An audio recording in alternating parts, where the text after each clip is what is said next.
I built our $1 million company with my father, but he kicked me out and gave my brother everything. The sun was setting behind the sprawling glass facade of our family's company headquarters, casting long shadows across my desk. I sat there, staring at the framed photograph that had been with me through every milestone. The three of us, me, Dad, and Ethan, standing shoulder to shoulder in front of the first tiny storefront we ever opened. Back then, it wasn't much more than a dream held together by sweat, grit, and an unshakable belief that we could build something extraordinary. And we did. Together.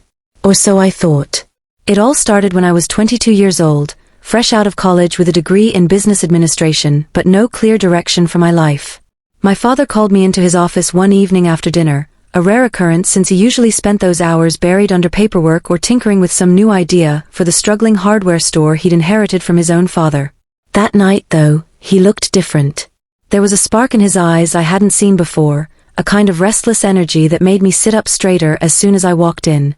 "Emma," he began, leaning forward on his elbows, "what do you think about starting something big?" At the time, I didn't know what he meant. Big? We were barely keeping the lights on at the shop.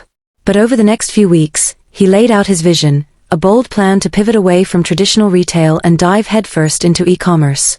It sounded insane. The internet was still this wild frontier back then, full of promise but riddled with uncertainty. Yet, somehow, his enthusiasm was contagious. Before I knew it, I found myself poring over spreadsheets late into the night, learning how to code websites, negotiating deals with suppliers who barely understood email, let alone online sales platforms. Ethan joined us later, once things started gaining traction. He was younger, just 16 when we officially launched, but already showing signs of brilliance. While I handled logistics and operations, Ethan dove into marketing and design. His creativity brought a flair to our brand that set us apart from competitors. Dad, meanwhile, remained the heart of everything, the steady hand guiding us through storms, the voice reminding us why we started this journey in the first place. For years, it felt like nothing could break us. Not financial crises, not failed product launches, not even the countless sleepless nights spent troubleshooting problems that seemed insurmountable. And yet here I am now, sitting alone in this cold, sterile office, wondering where it all went wrong. By the time I turned 30, our little startup had transformed into a multi-million-dollar empire. Our products were sold worldwide, featured in glossy magazines and endorsed by celebrities. People praised our innovation, our commitment to quality, our ability to adapt to changing markets. What they didn't see, the part no one talked about, was the toll it took on us as a family. Success came with its own set of challenges, ones we weren't prepared for. Dad changed first. At first, it was subtle, a comment here, a decision there that hinted at growing dissatisfaction. He became obsessed with legacy, constantly asking questions like, what will people remember about us? Or how can we ensure this lasts beyond our lifetimes? I tried to reassure him, pointing to our achievements, our loyal customer base, the team we'd built. But nothing seemed to satisfy him. Instead, he grew distant, retreating into himself while delegating more responsibilities to Ethan and me. Then came the arguments. They started small, disagreements over budget allocations, disagreements about expansion plans, but escalated quickly. Where once we'd solved problems collaboratively, now every meeting felt like walking on eggshells. Ethan sided with Dad more often than not, their bond strengthening in ways that left me feeling increasingly isolated. I told myself it was just stress, that once we got past this phase, things would go back to normal. But deep down, I couldn't shake the feeling that something fundamental had shifted between us. One day, during a particularly heated board meeting, Dad slammed his fist on the table and declared, "We need fresh blood around here. Someone who understands the future." Everyone fell silent, unsure of how to respond. Fresh blood? What did that mean? Hadn't Ethan and I proven ourselves time and again? Weren't we the ones who'd built this company alongside him? That night, I confronted him in his study. "What's going on, Dad?" I asked, trying to keep my voice steady despite the anger bubbling beneath the surface. "You've been acting like Ethan and I are holding you back instead of helping you move forward." He sighed heavily, rubbing his temples as if the weight of the world rested solely on his shoulders. "It's complicated, Emma. You wouldn't understand." "Try me," I shot back, tears pricking my eyes. "Because right now, it feels like you don't trust us anymore." For a moment, He looked at me with something resembling regret. Then he shook his head and muttered, "This isn't personal. It's business."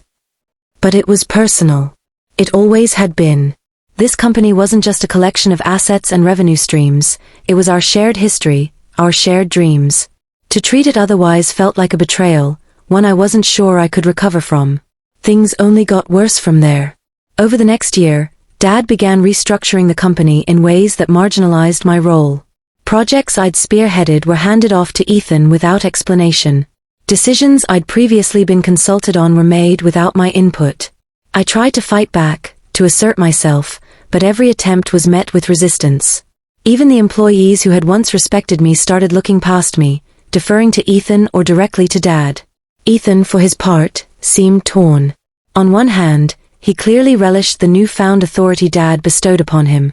On the other, I could tell he struggled with guilt, especially during those rare moments when we found ourselves alone together. "It's not my fault, Em," he said one evening, avoiding my gaze as we stood in the parking lot after work. "I'm just doing what he asks." "I know," I replied softly, though bitterness lingered in my tone. "But does it have to be this way? Does it have to tear us apart?" He didn't answer, and maybe that silence spoke louder than any words ever could. Finally, the inevitable happened. One Friday afternoon, Dad summoned me to his office. When I arrived, he was seated behind his massive mahogany desk, looking every bit the CEO rather than the father I'd grown up idolizing. Beside him sat a lawyer, briefcase open and documents neatly arranged. "Close the door," Dad instructed, his voice devoid of emotion. I obeyed, dread pooling in my stomach as I took a seat opposite him. "What's this about?" I asked, though deep down, I already knew. "This is about your future," he said simply, sliding a document across the table. "Effective immediately, you're being removed from your position within the company. Your shares will be transferred to Ethan, and you'll receive a severance package commensurate with your contributions." My hands trembled as I picked up the paper, scanning the legalese that confirmed my worst fears. "You're firing me?" I whispered, disbelief choking my words. In the days that followed, I wandered through a fog of grief and anger, replaying the events in my mind over and over again. How had it come to this? How had the man who taught me the value of hard work, perseverance, and integrity turned into someone I barely recognized? And what about Ethan? Could I ever forgive him for letting this happen without putting up a fight? Yet amidst the pain, a flicker of determination began to grow. Maybe I couldn't change what had happened, but I refused to let it define me. I still had skills, connections, and ideas.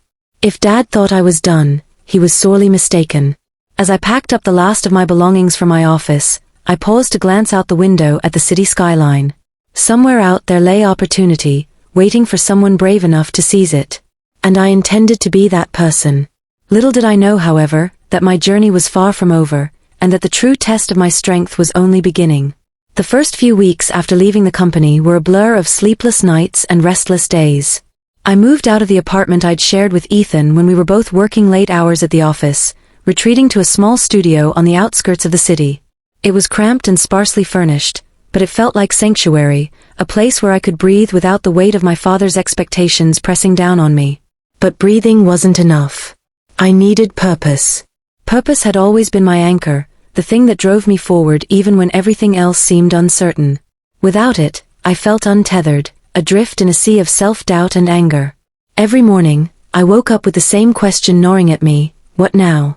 At first, I considered legal action.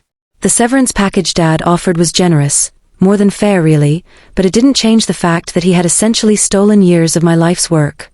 I reached out to a lawyer friend who specialized in corporate disputes, laying out the situation as calmly as I could while tears threatened to spill over. She listened intently, nodding occasionally, before delivering her verdict. "You have a case," she said finally, flipping through the documents I'd brought with me. "But it won't be easy.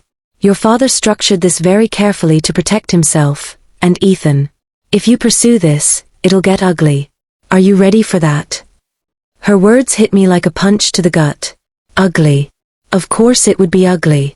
This wasn't just about money or titles, it was about family. About betrayal. About everything I thought I knew being ripped away from me. Could I really stand in court and fight against the man who raised me? Against my own brother? I left her office without giving an answer, wandering aimlessly through the streets until I found myself outside a coffee shop I used to frequent during late-night brainstorming sessions with Ethan. Back then, we'd sit for hours, scribbling ideas on napkins and debating strategies over lukewarm lattes. Now, the sight of those familiar tables made my chest ache. As I stood there, lost in memories, a voice broke through my thoughts. "Emma." I turned to see Claire, one of our former employees, standing behind me with a hesitant smile. Claire had been part of our marketing team before Dad restructured the department, pushing out several key players, including her. We hadn't spoken since she left the company, and guilt washed over me as I realized how little effort I'd made to stay in touch. "Hey Claire," I said, forcing a smile. "How've you been?" She shrugged, tucking a strand of hair behind her ear. "Okay, I guess. Freelancing mostly. What about you?" I heard what happened." My stomach twisted at her sympathetic tone. News traveled fast in our industry, and I'd done nothing to stop the rumors swirling around my abrupt departure. Still, hearing it acknowledged so bluntly stung more than I expected. "Yeah," I muttered, looking away. "It's complicated." Claire hesitated, then gestured toward the cafe. "Do you want to grab a coffee? Catch up?" For a moment, I considered saying no. I wasn't sure I had the energy to explain myself, or worse, listen to someone else try to justify what my father had done. But something in Claire's expression stopped me. Maybe it was the genuine concern in her eyes, or maybe it was the simple fact that I was tired of being alone. Whatever it was, I nodded. We settled into a corner booth, sipping our drinks in awkward silence until Claire finally spoke. "Look, Emma, I know it's none of my business, but you can't let him win." I blinked, caught off guard by her bluntness. "Let who win?" "Your dad," she said firmly. "He took everything from you, but he can't take your spirit. You're too smart, too talented, to let this break you." Her words struck a chord deep inside me, stirring emotions I'd been trying to suppress. Anger, resentment, determination. For weeks, I'd been wallowing in self-pity, convincing myself that I was powerless to change anything. But Claire was right, I wasn't powerless. Not yet. What if I don't know where to start? I admitted quietly, staring into my cup. Everything I built was tied to that company. Without it, who am I? Claire leaned forward, her gaze steady. "You're still Emma. The same person who turned a failing hardware store into a multimillion-dollar empire. That wasn't luck, it was you.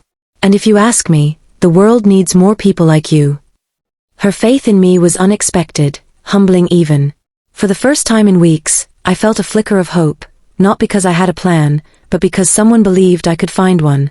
Over the next few days, I began reaching out to old contacts, reconnecting with people I'd worked with during the early days of the company. Some were wary, unsure of what to make of my sudden reappearance. Others were eager to help, offering advice, leads, or simply a listening ear. Slowly but surely, I started piecing together a vision for my next move. One conversation, in particular, stood out. It was with Marcus, a tech developer who'd helped us build our original e-commerce platform.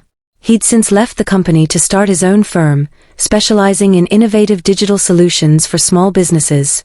When I called him, he sounded surprised but genuinely happy to hear from me. "Emma, long time no see," he said warmly. "How's life treating you these days?" I hesitated, unsure of how much to share. "It's complicated, but I'm trying to figure out my next steps. Any chance we could meet up? I'd love to pick your brain." We met later that week at a quiet pub downtown. Over beers and greasy fries, I poured out my frustrations, the betrayal, the uncertainty, the overwhelming sense of loss. To his credit, Marcus listened patiently, nodding along without interrupting.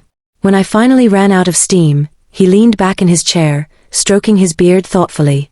"You know," he said slowly, "there's a lot of opportunity out there for someone like you. Someone who understands the intersection of technology and consumer behavior. Have you ever thought about going solo?" "Solo?" I echoed, raising an eyebrow. "As in, starting my own thing?" "Exactly. Think about it, you've got the experience, the network, the reputation. All you need is an idea." "An idea." The phrase lingered in my mind long after our conversation ended. At first, it seemed daunting. How could I possibly compete with the behemoth my father and Ethan now controlled? But the more I thought about it, the more appealing it became. Starting fresh meant freedom. Freedom to create something entirely new, something unburdened by the past. Inspiration struck unexpectedly a few days later, while I was scrolling through social media. A post from a former colleague caught my eye, a photo of her toddler playing with a set of eco-friendly building blocks. The caption read, "Teaching the next generation to think green." Something clicked in my brain. Sustainability, education, innovation. These were concepts I cared deeply about, areas where I saw room for growth and impact. By the end of the week, I had a rough outline for a new venture, a subscription-based service offering curated educational kits designed to teach kids about sustainability, creativity, and problem-solving. Each kit would include hands-on activities, instructional videos, and resources for parents to engage with their children. It was ambitious, yes, but also exciting. For the first time in months, I felt alive again. Of course, turning an idea into reality wasn't easy. Funding was the first hurdle. While my severance package provided a safety net, it wasn't nearly enough to cover the costs of product development, manufacturing, and marketing. I spent countless hours drafting pitches, attending networking events, and meeting with potential investors. Most turned me down, citing risks or lack of experience in the education sector. Rejection after rejection tested my resolve, but I refused to give up. Then came the breakthrough. During a pitch event hosted by a local entrepreneurship group, I met Rachel, a venture capitalist with a passion for sustainable startups. She listened intently as I presented my concept, asking thoughtful questions and offering constructive feedback. By the end of our conversation, she smiled and extended her hand. "I'm in," she said simply. "Let's make this happen." With Rachel's backing, things began falling into place. I assembled a small team of freelancers and contractors, many of whom I'd worked with before. Together, we developed prototypes, conducted market research, and fine-tuned our branding. Every step of the way, I reminded myself why I was doing this, not just to prove a point, but to create something meaningful. Launching the company was exhilarating and terrifying all at once. The night before our official debut, I sat alone in my apartment, staring at the logo I'd spent weeks perfecting. It was bold, colorful, and full of promise, a stark contrast to the sleek minimalist design of my father's brand. As I traced the letters with my finger, I allowed myself a moment of quiet pride. This was mine. No one could take it away from me. But even as I celebrated this new beginning, shadows of the past lingered. My relationship with Ethan remained strained, though he occasionally reached out with vague apologies and half-hearted attempts at reconciliation. Dad, on the other hand, was silent. Whether out of guilt or indifference, I couldn't say. Part of me hoped he'd reach out, offer some explanation or acknowledgement of what he'd done. But deep down, I knew better than to expect closure from him. Still, I pressed on, determined to carve out a future on my own terms. Little did I know, however, that the road ahead would test me in ways I never anticipated, and force me to confront truths I wasn't ready to face. The launch of my new venture, Green Sprout, was met with cautious optimism. Initial sales were modest but steady, and customer feedback was overwhelmingly positive. Parents loved the hands-on approach to teaching sustainability, while kids were captivated by the colorful kits filled with puzzles, experiments, and creative challenges. For the first time in months, I felt a sense of purpose, a glimmer of hope that maybe, just maybe, I could rebuild something meaningful from the ashes of what I'd lost. But success didn't come without its share of obstacles. The early days were a whirlwind of long hours, sleepless nights, and endless problem-solving. Supply chain delays, manufacturing hiccups, and unexpected costs threatened to derail us at every turn. There were moments when doubt crept in, whispering insidious thoughts. What if this fails? What if you're not cut out for this after all? Each time, I pushed those doubts aside, reminding myself why I'd started this journey in the first place. One particularly grueling week stands out in my memory. We were preparing to ship our largest order yet, a bulk purchase from a major retailer, and everything seemed to go wrong simultaneously. A key supplier missed their deadline, leaving us scrambling to find replacements. Our warehouse team discovered a labeling error that required reprinting thousands of stickers. And then, as if to add insult to injury, Our website crashed during peak traffic hours due to an unforeseen server issue. I remember sitting on the floor of my tiny office, surrounded by half-empty coffee cups and crumpled notes, feeling utterly defeated. My phone buzzed incessantly with messages from panicked employees, frustrated customers, and anxious investors. I wanted to scream, to throw something, to disappear into oblivion. Instead, I took a deep breath, picked up the phone, and started making calls. By some miracle, or perhaps sheer force of will, we managed to pull through. The shipment went out on time, albeit with a few compromises. Customer complaints dwindled as we addressed each issue individually, often going above and beyond to make things right. Investors who had been skeptical began to see potential, impressed by our resilience and commitment to quality. Slowly but surely, Greensprout gained traction, carving out a niche in a crowded market. Despite these victories, there were still moments when the weight of everything I'd endured came crashing down on me. One such moment occurred during a routine visit to a local school where we donated several kits as part of a pilot program. Watching the children eagerly tear into the boxes, their faces lighting up with excitement, should have filled me with pride. Instead, it brought tears to my eyes. As I stood in the corner of the classroom, observing the chaos of laughter and discovery, memories flooded back, memories of my own childhood, spent tinkering in my father's hardware store, dreaming up inventions with scraps of wood and wire. Those dreams had fueled my ambition, driven me to build something extraordinary alongside him. Now, standing here among these kids, I couldn't help but wonder how different things might have been if he'd chosen to nurture that same spark in me instead of extinguishing it. Later that evening, as I drove home in silence, my phone buzzed with an incoming call. The name flashing on the screen made my heart skip a beat, Ethan. It had been weeks since we'd last spoken, our conversations growing increasingly strained until they fizzled out altogether. Part of me wanted to ignore the call, to let it ring unanswered like so many others before it. But curiosity got the better of me.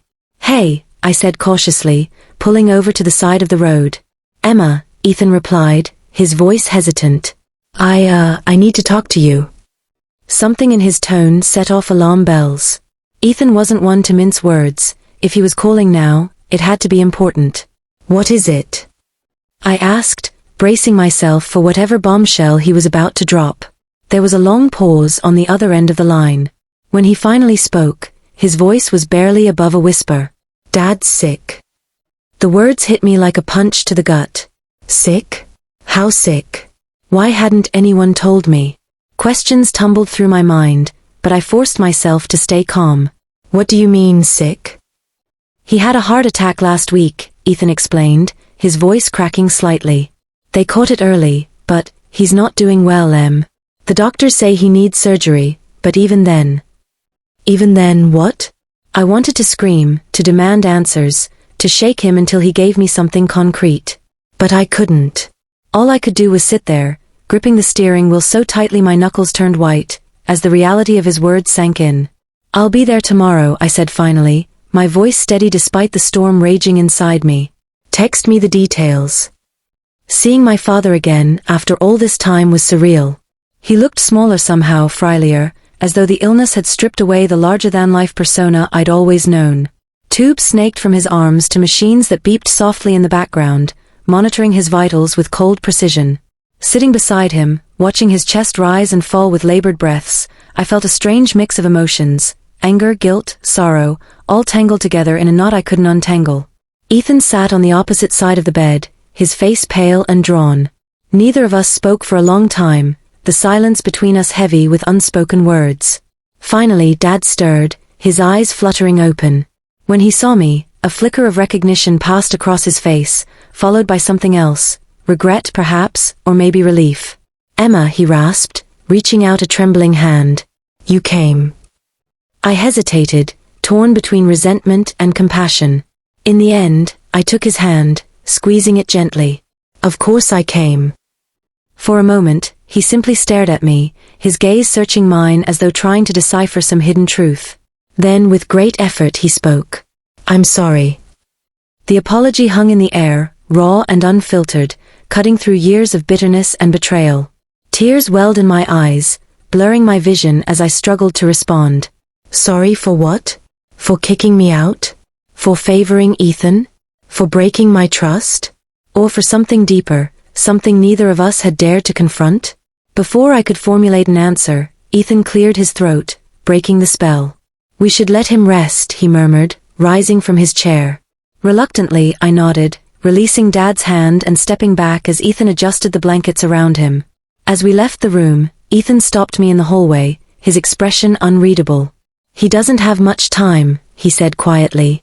"Whatever happens next, we need to figure it out together." Together. The word echoed in my mind, stirring old wounds and new possibilities alike.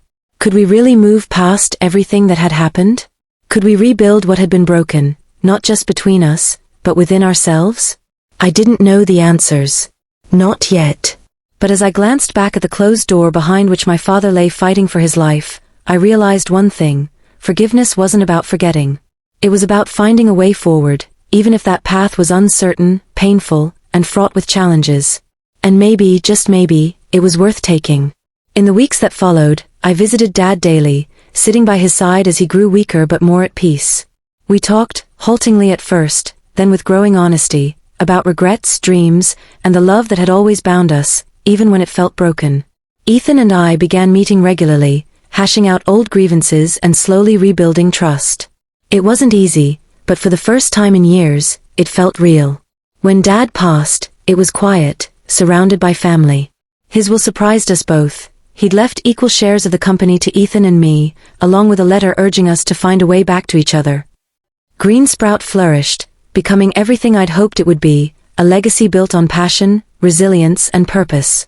And though scars remained, I learned that healing isn't about erasing pain, it's about choosing to grow despite it.